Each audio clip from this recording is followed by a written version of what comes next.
To summarize Linaiya's kit in one sentence, a support who can't nuke isn't a good healer. As a rare all-rounder in Genshin, she has both sustained and burst modes in combat, providing DPS, survivability, residential shred, and moon crystal buffs. She's everything the moon crystal team was missing. So, how does Linaiya actually feel to play, and how will she shake up the meta? What's the best way to maximize her damage? Hola mi Deo. I'm Chocho, and I love talking about Genshin. Let's start with her residential shred and DPS. Linaiya's E-skill summons Lumi, who stays on the field for 25s with an 18 CD, giving her 100 uptime. While active, Lumi automatically shreds nearby enemies' Geo-residential by 15 at initial brilliance, up to 30 at full brilliance.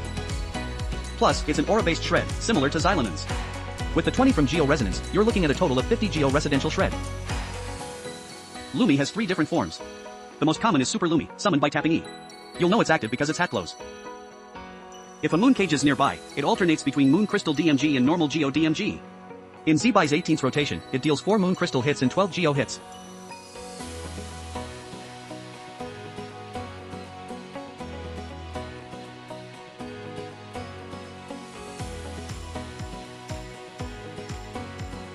Lumi's attack range and targeting sensitivity are actually quite impressive.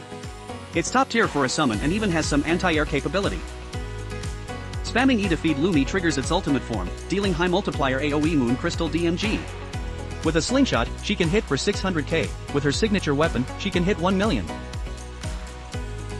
However, the trade-off is that Lumi will only deal normal Geo DMG afterward at a slower rate. The total Moon Crystal scaling is 720 for both modes. Tapping E deals more Geo DMG and triggers more Moon Cage Concertos, resulting in higher total damage. For most long fights, tapping E is usually better and saves field time. Spamming E is better for quick swap burst, especially against bosses with short DPS windows or enemies you can one-shot. Here's a pro tip: if a moon cage is already out when you tap E to summon Lumi, its very first attack will be Moon Crystal DMG. Without a moon cage, the first hit is normal Geo, and you have to wait 2 seconds for the Moon Crystal hit. So, in a real rotation, it's best to apply buffs in the order Maiden, then Linaiya, then Linaiya. Have Maiden and Linaiya trigger the moon cage first so Lumi can start dealing high damage immediately.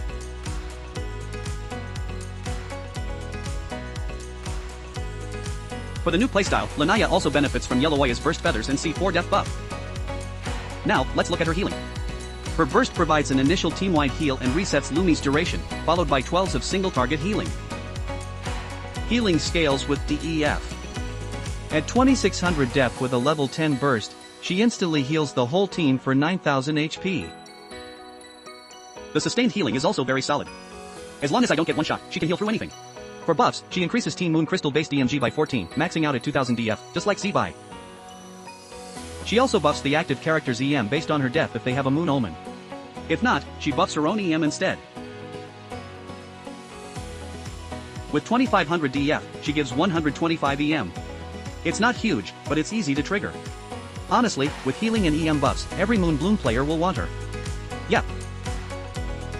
Linaiya's role is pretty clear now. You can think of her as a Geo version of Ek. But she's more flexible.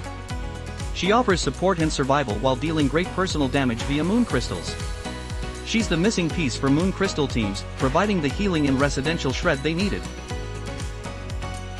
She's perfectly equipped to handle future combat environments. With both tap and burst modes, she's great for long fights or quick nukes. Her playstyle is flexible and great for overworld exploration. Lumi's range and targeting significantly improve the team's flow, helping to cover for Zbai's short range. Plus, she has unique overworld perks like catching animals and remote mining.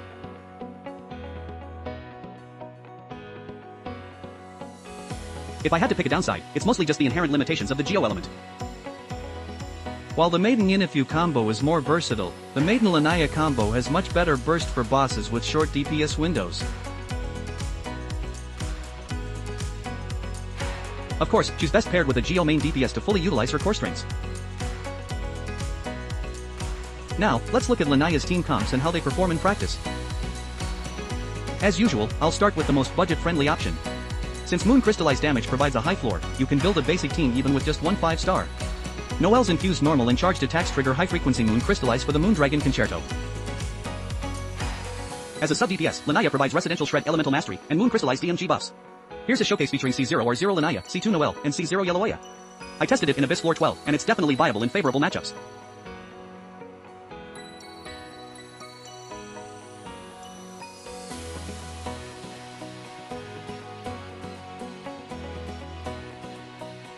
Building on that. If you have Shayon, she can replace Noelle. If you don't have Yellowaya, you can swap in Farina to buff Noelle's damage. This team has solid DPS and max survivability.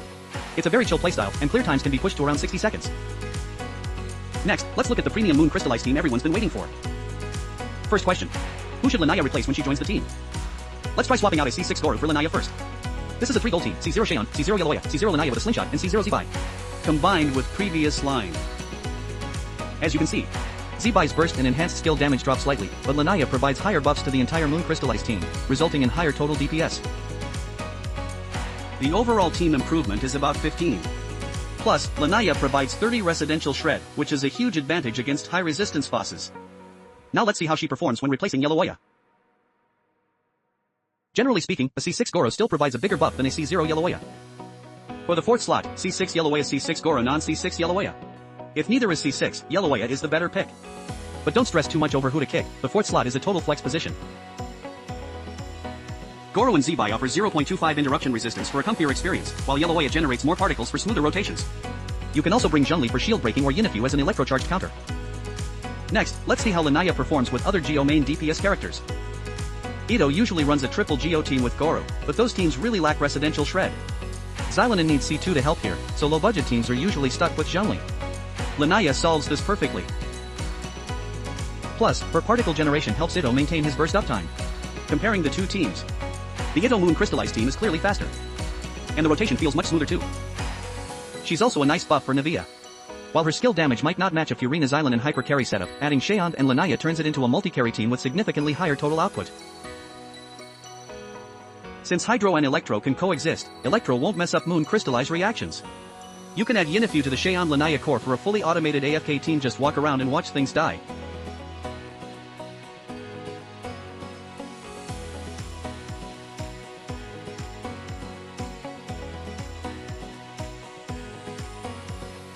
There's also potential for the Resonance playstyle. Since the Moon Cage counts as a Geo construct, it resonates with Zhongli's pillars for high-frequency Geo damage and constant concerto procs. Even if Zhongli's personal damage drops, the Moon Cage damage more than makes up for it.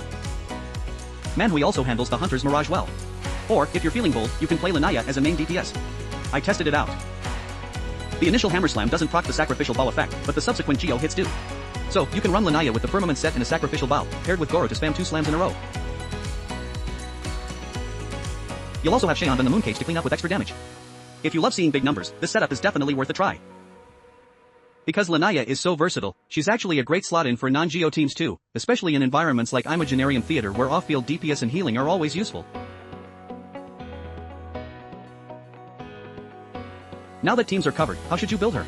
While Linaiya's Ray Shred doesn't scale with talent level, her sub-DPS potential is still important. Prioritize maxing her skill first. You can also level her burst to increase her healing. For talent priority, go with 1-10-8. For artifacts, you have 3 main options, Morningstar, Husk, or Moonspinner, depending on your teammates. In a Moon Reaction team, someone definitely needs to run a 4-piece Moonspinner set. Since the 0 Yellowaya lacks off-field capabilities, she can't proc Moonspinner, so give her Instructor or a 22 EM set instead. Usually, you'll want Maiden to take Moonspinner to help with her energy recharge. That leaves Linaiya with the Morningstar set. It gives 80 EM and a 20 Moon DMG bonus from off-field. At max stats, that bonus jumps up to 60. This perfectly fits Linaiya's role as an off-field sub-DPS. Plus, the Morningstar buff lingers for 3 seconds after switching to the active character, so her quick swap nukes can still catch the full buff.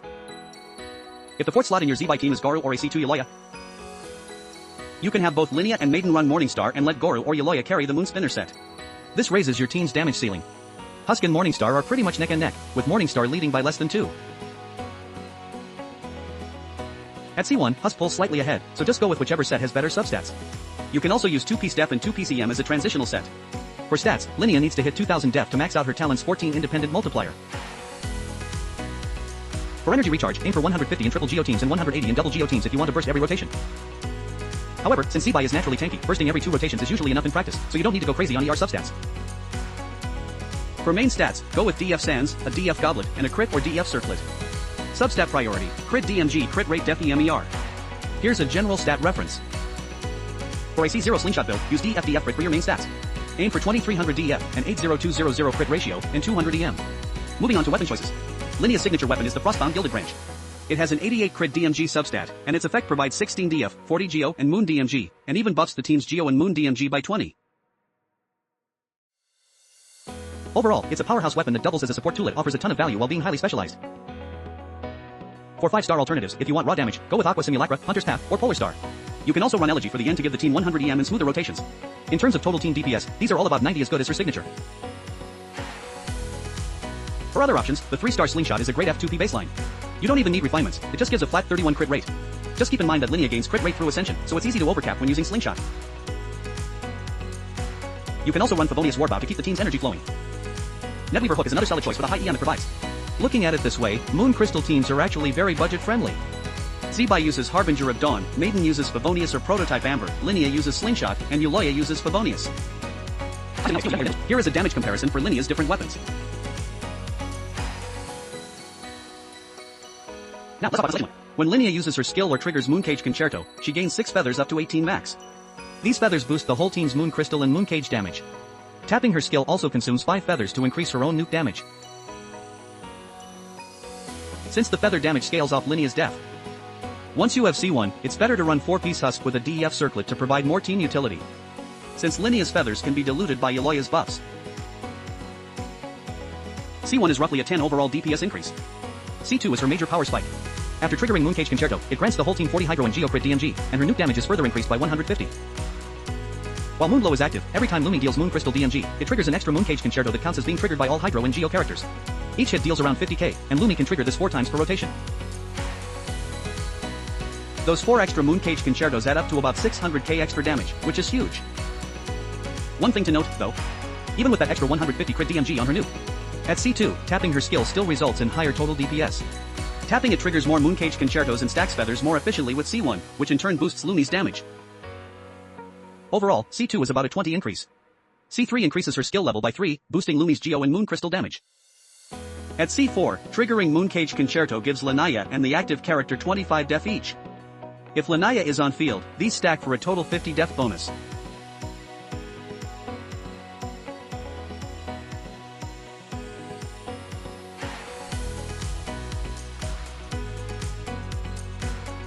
C5 increases her burst level by 3, further boosting Linaiya's healing.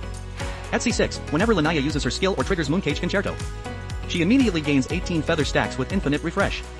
The team then consumes 2 stacks per hit for even higher DMG, and total Moon Crystal DMG is boosted by 25 as an independent multiplier.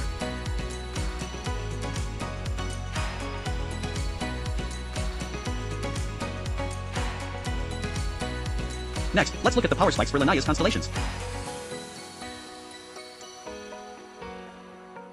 Overall, Linaiya is a high priority pull for Moon Crystal teams. The best value stops are C0 and C2. The Zibai Moon Crystal team is actually perfect for F2P players looking to chase the meta. A 5 to 7 gold investment isn't impossible even for F2P players. It's been 5 versions since Mordecai, so you should have over 400 pulls saved. Most importantly, the team's power is very competitive. For upgrades, prioritize C2 for both Zibai and Linaiya. The power spikes are similar, but Linaiya offers more team-wide utility. If you already have C0 Zibai, I'd recommend going for C2 Linaiya this time, especially since Euloia is also on this banner. You can wait for Zibai's rerun to consider getting a C2. A 7 gold team can reach 300k DPS, making it a top tier choice for your main team for a long time. That's all for today's video. I'll keep posting more Genshin character guides, so if you enjoyed it, please leave a like and subscribe to support Yoshio.